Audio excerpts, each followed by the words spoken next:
Olá, galerinha! Hoje a gente vai falar sobre a arte e a cultura quilombola. Deixa eu me desabafar aqui. Bom, quilombola. Bom, para quem não sabe o que são ambientes quilombolas, são lugares oriundos de aglomerações de negros fugidos da escravidão.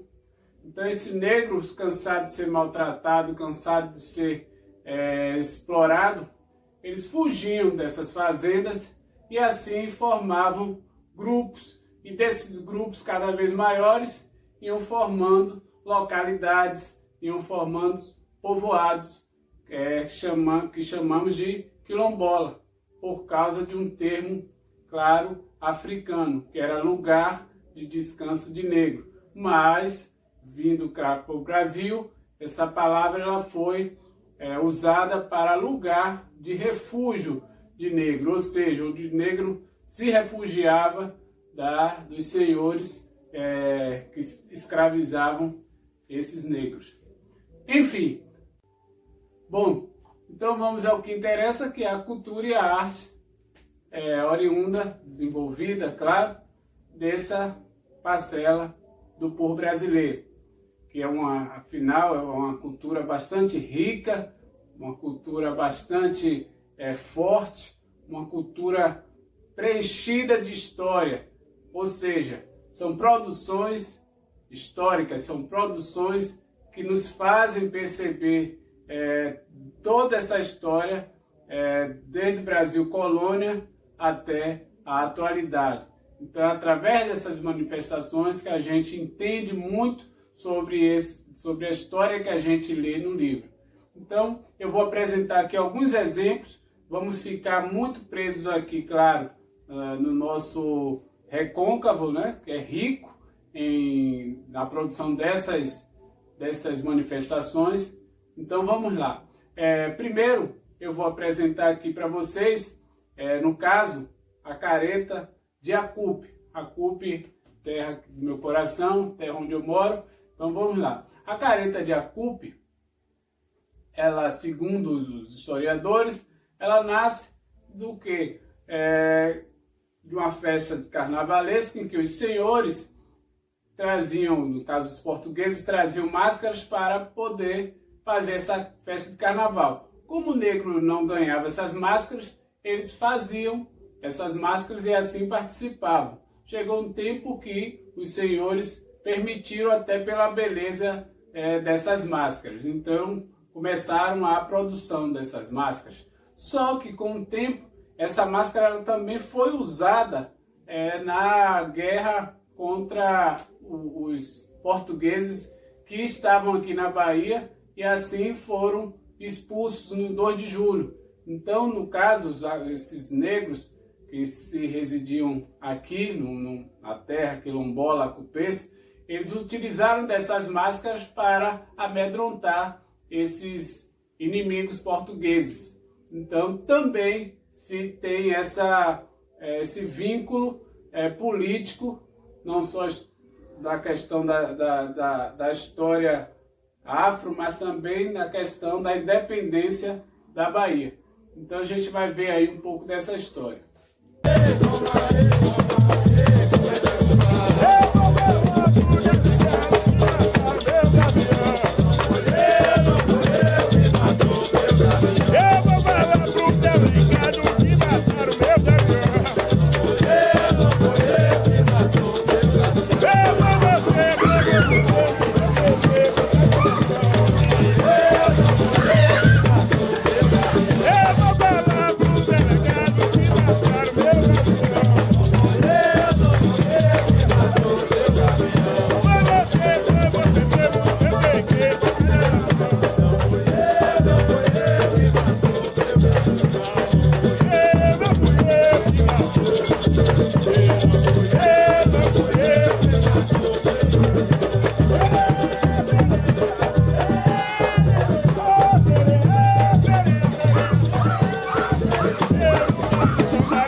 Depois dessa maravilha que é as carícias de Yacupe, a gente vai partir para a capoeira, que é uma luta desenvolvida também pelos escravos, só que para disfarçar todo um treinamento, eles tocavam as músicas para assim disfarçar aquele treinamento e confundir os senhores de engenho. Então, para os senhores de engenho, ali estava acontecendo uma festa.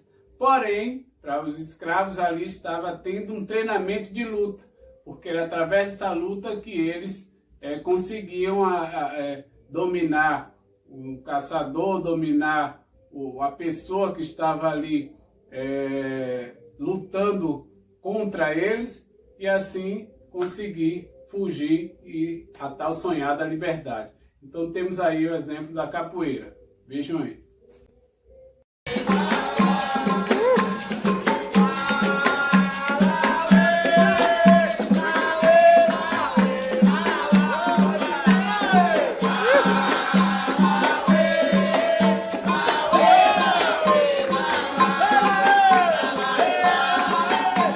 Bom, outro exemplo também é o mandu. Esse mandu vem lá da cidade de Cachoeira, também é uma história hiperligada à cultura afro-brasileira, à cultura religiosa afro-brasileira. Então, veja aí mais esse exemplo.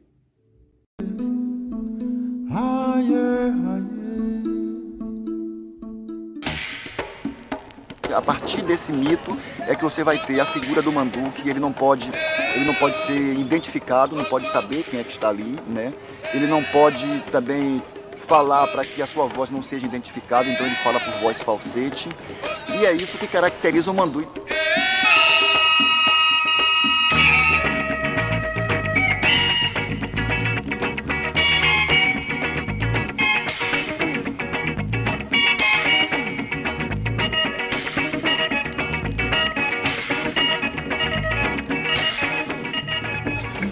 Também eu posso falar porque eu sou de dentro, sabe que quem muito fala, fala menos. Me desculpa, mas eu sei que o mandu, ele é o quê? É o filho que meu pai é o Baluaê, jogou no mar, minha mãe já veio, pegou e ele se transformou num neguinho.